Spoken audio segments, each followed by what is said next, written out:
కదిరి లక్ష్మీ నరసింహస్వామి వారి దేవస్థానం. మా ఈ అరుణాచల యాత్రలో భాగంగా మేము రిటర్న్ జర్నీలో కదిరిలో స్టే చేయటం జరిగింది.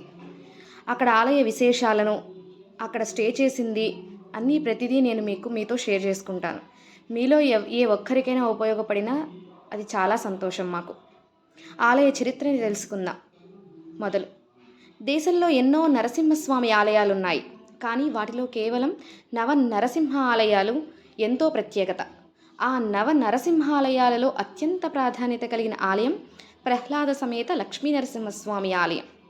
ఎంతో మహిమాన్వితమైనది, విశిష్టత కలిగిన ఈ ఆలయంలో స్వామివారు శ్రీ కాద్రీ నరసింహనిగా పూజలందుకుంటున్నారు. ఆ మహిమాన్విత క్షేత్రం చూడాలంటే అనంతపురం జిల్లాకు వెళ్లాల్సిందే.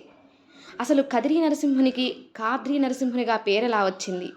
తిరుమల శ్రీ వెంకటేశ్వర స్వామి తర్వాత అంత ప్రాముఖ్యత కలిగిన ఈ క్షేత్రం గురించి తెలుసుకుందాం. దేశంలో ఉన్న ఆలయాలలో కొన్ని నిర్మించినవైతే మరికొన్ని స్వయంభుగా వెలిశాయని పురాణాల్లో తెలిపారు. అయితే ఇలా స్వయంభుగా వెలిసిన ఆలయాలలో కొన్ని ప్రత్యేకంగా చరిత్రలో నిలిచిపోతాయి. అవి నేటికి పూజలందుకుంటూ మహిమాన్విత క్షేత్రాలుగా వెలుగొందుతున్నాయి. ఇలా ఎంతో చరిత్ర విశిష్టత కలిగిన ఆలయాలలో శ్రీ కాద్రీ లక్ష్మీ నరసింహస్వామి వారి దేవాలయం క్షేత్రం కూడా ఒకటి. అనంతపురం జిల్లా కదిరి పట్టణంలో వెలిసిన ఈ ఆలయానికి ఒక చరిత్ర ఉంది. శ్రీ లక్ష్మీ నరసింహస్వామి హిరణ్యకశిపుడిని వధించిన తర్వాత ఆగ్రహంతో స్వామి అలాగే సంచరించడం చూసిన దేవదేవతలు ప్రహ్లాదుణ్ణి, స్వామిని శాంతపరచడం నీ వల్లే అవుతుందని చెప్తారు. అప్పుడు ప్రహ్లాదుడు ఈ కాద్రీ ప్రదేశంలో స్వామిని శాంతపరచడం కోసం ప్రార్థనలు చేశారు. అందుకు నిదర్శనంగా ఇక్కడ స్వామివారు ప్రహ్లాదుని సమేతంగా ఉంటారు. స్వామికి ఎడమవైపు ఈ ఆలయంలో మనకు దర్శనమిస్తారు. ఈ లక్ష్మీ నరసింహస్వామి విగ్రహం మరియు స్వామిని పూజిస్తున్నట్లు ఉన్న ప్రహ్లాదుని విగ్రహం కాద్రీ వృక్షం కింద కొలువై ఉంటాయి. ఇక్కడ స్వామివారి రూపంతో పాటు ఎవరికీ తెలియని ఒక దైవ రహస్యం కూడా ఉంది. ఈ క్షేత్రంలో మూల విరాట్టుకు అభిషేకం చేసిన తరువాత విగ్రహం నాభి నుండి వచ్చే స్వేదాన్ని భక్తులకు తీర్థంగా స్వీకరిస్తారు. అయితే ఆ స్వేదం ఎలా వస్తుందని నేటికి ఎవ్వరూ చెప్పలేని పరిస్థితి. నేటికి స్వామివారు ఇక్కడ నిజరూపంలో ఉన్నారని చెప్పేందుకు ఇది ఒక సాక్ష్యంగా భక్తులు నమ్ముతారు. అసలు కదిరి నరసింహస్వామిని కాటమరాయునుడిగా ఎందుకు పిలుస్తారు, అలాగే శ్రీ కాద్రీ నరసింహునిగా ఎందుకు పిలుస్తారో తెలుసుకుందాం. కదిరికి దగ్గరలో ఉన్న గాండ్లపెంట మండలంలోని చంద్రవృక్షపు కొయ్య స్తంభం నుండి స్వామి ఉద్భవించారని భక్తుల నమ్మకం. స్వామివారు ఉద్భవించిన ఈ కొండకి అనుకోని కాటం అనే కుగ్రామం ఉండడం వలన కాటమరాయునుడిగా స్వామికి పేరు వచ్చింది.